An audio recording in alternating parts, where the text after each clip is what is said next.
हर हर महादेव शिव शंभु पार्वती प्रिय कन्या राशि के दर्शकों, जुलाई महीने की सच्ची कहानी। आखिर कोई सच क्यों नहीं बता रहा? क्या होने वाला है जुलाई के महीने में? कौन सी तारीख जिस पर आपको विशेषकर सावधानी बरतनी होगी और कौन सी तारीख जो आपको मालामाल कर सकती है? विस्तार पूर्वक अच्छी तरीके से चर्चा हम अपने कन्या राशि के दर्शकों के लिए इस प्रोग्राम में करने जा रहे हैं। नमस्कार, मैं ज्योतिष आचार्य शिवराज शास्त्री आप लोगों का हार्दिक स्वागत कर रहा हूं। ये प्रोग्राम आपके लगन पर आधारित है, आपकी चंद्र राशि पर आधारित है। आपको दोनों चीजें नहीं पता, मेरी लगन क्या है, मेरी चंद्र राशि क्या है, तब वह स्थिति में इस प्रोग्राम को आप नाम राशि पर भी देख सकते हैं। अगर आप अपनी जन्म कुंडली पर ध्यान दीजिएगा, विस्तार पूर्वक अच्छी तरीके से अनलिमिटेड समय के साथ में हर जगह आप अपनी कुंडली दिखवा चुके हैं, किंतु अभी तक आपको कोई सफलता प्राप्त नहीं हुई है, तो आपकी इच्छा है अगर आप हमसे करवाना चाहें तो आप अपनी जन्म कुंडली का परामर्श विश्लेषण हमसे करवा सकते हैं। क्या होने वाला है जुलाई के महीने में, 1 जुलाई से लेकर 31 जुलाई 2026? चलिए प्रोग्राम को प्रारंभ करते हैं और आपको समझाते हैं। देखिए, सबसे पहले हेल्थ की बात करेंगे।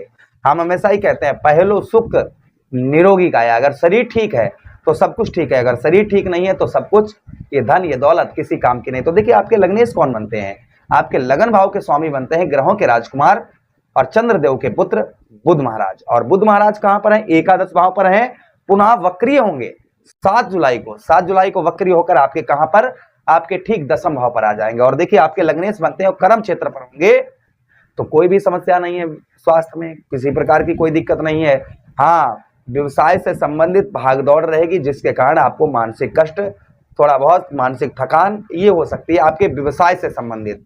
जैसे व्यवसाय में आपकी थोड़ा बहुत भाग दौड़ रहेगी ना, तो कभी कभी अपने आप को जो है थोड़ा आलस्यपन महसूस करेंगे और साथ ही साथ कुछ थका हुआ दिमाग से अपने आप को महसूस करेंगे इस महीने, ये हो सकता है। बाकी कोई लंबी बीमारी या कोई कष्ट, कोई परेशानी नहीं होगी। अच्छा, उसी के साथ ही साथ आगे चर्चा करते हैं इस महीने क्या खास होने वाला है। क्या खास होने वाला है इस महीने? मित्रों के सहयोग से कार्यों में, आपके जो फ्रेंड हैं, आपके जो मित्र हैं, मित्रों के सहयोग से आपको उत्तम अच्छी सफलता मिल सकती है।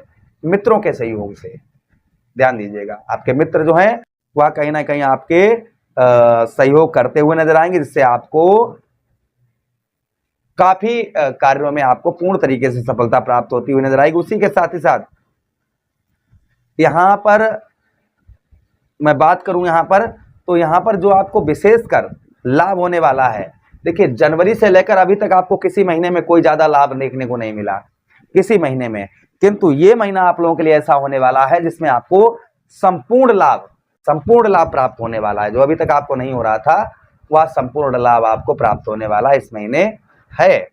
ये सबसे उत्तम, सबसे अच्छा हमारे कन्या राशि के दर्शकों पर होने वाला है। उसी के साथ साथ बात करेंगे धन की आपके, तो धन में आपके इस महीने भरपूर तरीके से, यानी बहुत अच्छी तरीके से आपके धन में वृद्धि होती हुई नजर आएगी व्यवसाय से रिलेटेड, क्योंकि आपके लग्नेश कहां पर जाएंगे? आपके लग्नेश ही आपके दशमेश बनते हैं, ठीक है। और दशम भाव जो होता है ना, वो बिजनेस का होता है, मेहनत का स्थान होता है, कर्म का स्थान होता है। पैसा कहां से आता है? कर्म से आता है। तो इस महीने आपको कर्म से, अर्थात आपके मेहनत से उत्तम अच्छा लाभ प्राप्त होता हुआ नजर आएगा। जो आपको काफी लंबे समय से नहीं हो रहा था, वह संभवतः ही आपको उत्तम अच्छा लाभ प्राप्त होता हुआ नजर आएगा। ये प्रभाव आपके ऊपर और आपको संभवतः ही देखने को मिलेगा। साथ ही साथ आगे हम चर्चा करते हैं, आगे जो और प्रभाव आपके ऊपर आपको देखने को मिलेगा वह क्या मिलेगा। वहां पर देखिए, आपको परिवार की ओर से भी आपको सपोर्ट उत्तम अच्छा प्राप्त होता हुआ नजर आएगा। क्यों? क्योंकि शुक्र आपके लाभ स्थान पर है। 5 जुलाई को शुक्र राशि गोचर करके द्वादश भाव पर आएंगे। एक बार हम ग्रहों का गोचर भी बता देते हैं आपको। देखिए, 16 जुलाई को सूर्यदेव भगवान आपके एकादश भाव पर पहुंच जाएंगे और वहीं पर 7 जुलाई को बुध महाराज आपके दशम भाव पर आ जाएंगे। शुक्राचार्य जी 5 जुलाई को द्वादश भाव पर पहुंच जाएंगे। देवगुरु बृहस्पति यहीं पर विद्यमान रहेंगे, केतु महाराज यहीं पर विद्यमान रहेंगे। उसी के साथ सूर्यदेव भगवान आपके एकादश भाव पर हो जाएंगे, मंगल आपके यहीं पर बैठेंगे, राहु 7वें भाव पर रहेंगे, वो शनिदेव महाराज 7वें भाव पर रहेंगे और राहु महाराज 8वें भाव पर रहेंगे। ये ग्रहों का गोचर रहेगा। चलिए अब आ जाइए, वहीं पर चर्चा करते हैं। बात करेंगे आपके, देखिए शनिदेव महाराज का वक्रीय होंगे इस महीने में, लेकिन महीने के एंड में, अर्थात 27 जुलाई को वक्रीय अवस्था में होंगे। उससे पहले जो प्रभाव देखने को मिलेगा आपके 7वें भाव पर, वो संभवतः ही क्या देखने को मिलेगा आपके भाई 7वें भाव पर शनिदेव महाराज बैठे हैं और प्रभाव पड़ेगा 5वें भाव पर, क्योंकि पंचमेश और षष्ठमेश कौन बनते हैं? आपके शनिदेव महाराज बनते हैं। बुद्धि अच्छी कार्य करेगी, बुद्धि से इस महीने बहुत अच्छी आप सफलता प्राप्त करते हुए नजर आएंगे। अपनी बुद्धि से आप जो है काफी उत्तम, काफी अच्छी सफलता आप प्राप्त करते हुए नजर आएंगे। पहला प्रभाव आपके ऊपर आपको देखने को मिलेगा। उसी के साथ ही साथ बुद्धि के साथ ही साथ संतान का भी सुख आपको उत्तम अच्छा प्राप्त होता हुआ नजर आएगा। संतान से सुख की प्राप्ति होती हुई नजर आएगी। उसी के साथ ही साथ यहाँ पर कुछ हानि का भी आपको सामना करना पड़ सकता है। अगर आप इस महीने जल्दबाजी में कार्य करेंगे तो कुछ हानि का सामना करना पड़ सकता है। इसलिए जल्दबाजी में कोई भी निर्णय ना लें, जल्दबाजी में कोई भी कार्य ना करें, इस चीज का विशेषकर आप ध्यान बनाकर रखें। अच्छा, उसी के साथ ही साथ आगे हम चर्चा करते हैं आगे जो और प्रभाव आपके ऊपर पड़ने वाला है इस महीने आपके दाम्पत्य वैवाहिक जीवन में। दाम्पत्य वैवाहिक जीवन की एक नई कहानी बनने वाली है। जिन लोगों के रिश्ते अच्छे नहीं आ पा रहे थे या रिश्ता बन नहीं रहा था, रिश्ते बन नहीं पा रहे थे और रिश्ते अच्छे आ भी नहीं रहे थे, तो उनके उत्तम अच्छे रिश्ते भी आते हुए नजर आएंगे, रिश्ते बनते हुए नजर आएंगे और रिश्ते रुकते हुए नजर आएंगे। वहीं पर दाम्पत्य वैवाहिक जीवन में पति पत्नी में थोड़ा बहुत लड़ाई झगड़े होने की संभावना रहेगी। इसलिए दोनों को रिलेशन आपको उत्तम इस महीने अच्छे बनाकर रखने की आवश्यकता रहेगी। छोटी मोटी आर्गुमेंट आपकी हो सकती है, तो छोटी मोटी बातों को इग्नोर करें और पति पत्नी दोनों लोग शांति पूर्वक अपने जीवन को व्यतीत करें। छोटी छोटी बातों पर ध्यान ना दें। अगर आप छोटी छोटी बातों पर ध्यान देंगे तो संभवतः ही मान के चलिएगा कुछ विवाद होने की संभावना रहेगी। अच्छा, उसी के साथ ही साथ आगे हम चर्चा करते हैं, आगे समझते हैं आपके नौकरी के बारे में। तो इस महीना नौकरी में कुछ लोग आपको लालच दे सकते हैं। लालच में आकर आप जॉब मत छोड़िएगा, इस चीज का ध्यान रखिए। उसी के साथ ही साथ कर्ज, अनावश्यक कर्ज जो है ना वो इस महीने ना लीजिए। कुछ कर्ज में इस महीने आपको राहत मिल सकती है। कर्ज से संबंधित आपको कुछ इस महीने राहत मिलती हुई नजर आएगी। ये प्रभाव और आपके ऊपर आपको संभवतः ही देखने को मिलेगा। अच्छा, उसी के साथ ही साथ आगे हम चर्चा करते हैं आगे जो और प्रभाव आपके ऊपर आपको देखने को मिलेगा। भाग्य की बात करेंगे तो शुक्र आपके द्वादश भाव पर पहुंचेंगे तो भाग्य का साथ थोड़ा सा कम मिलेगा, इसलिए थोड़ा मेहनत आपको रहेगी। फिलहाल में 7 जुलाई तक भाग्य का साथ उत्तम रहेगा। 7 जुलाई के बाद में थोड़ा सा आपको भाग्य की ओर कदम बढ़ाने होंगे। पूजा पाठ में आपकी रुचि जो है वह बढ़ती हुई नजर आई। किसी मुकदमा वगैरह में आपको विजय प्राप्त हो सकती है। किसी प्रकार का कोई भी आप पर मुकदमा वगैरह चल रहा है, झूठा चल रहा है, तो उसमें आपको विजय प्राप्त होने की संभावना इस महीने बहुत ज्यादा बन जाती है। अच्छा, उसी के साथ ही साथ आगे हम चर्चा करेंगे इस महीने विशेषकर और क्या होने वाला है। कर्म का फल उत्तम अच्छा प्राप्त होगा। मेहनत में आपको पूर्ण तरीके से सफलता प्राप्त होती हुई नजर आएगी।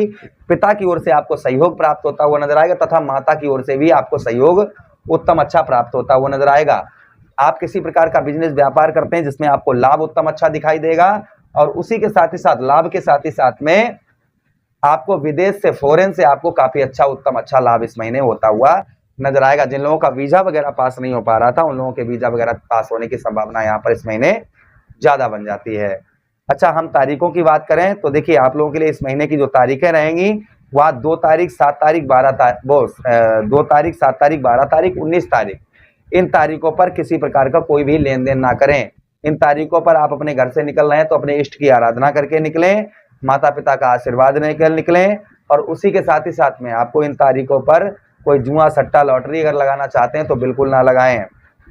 जो शुभ तारीखें आप लोगों के लिए रहेंगी वह तारीख आपके लिए रहेगी 5 तारीख, 5 तारीख के बाद में 13 तारीख, 13 के बाद में 16 तारीख, 16 के बाद में आप लोगों के लिए 25 तारीख, 25 तारीख के बाद में आप लोगों के लिए 29 तारीख। ये बेहद शुभ तारीखें आप लोगों की रहने वाली हैं। मैं ये रिकमेंड नहीं करता हूँ इन तारीखों पर आप जुआ खेलें, सट्टा या लॉटरी ये चीज़ें लगाएं। इस चीज़ का ध्यान रखें, ये चीज़ें बिल्कुल ना करें।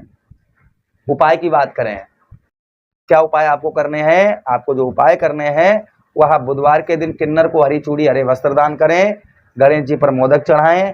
शनिवार के दिन अपने घर की मेन गेट पर 4 बाती वाला दीपक जलाएं। ओम प्राम प्रीम सा शनिश्चराय नमः, ओम सम शनिश्चराय नमः मंत्र का जप करें। शुक्रवार वाले दिन दही शहद से शिवलिंग पर अभिषेक करें।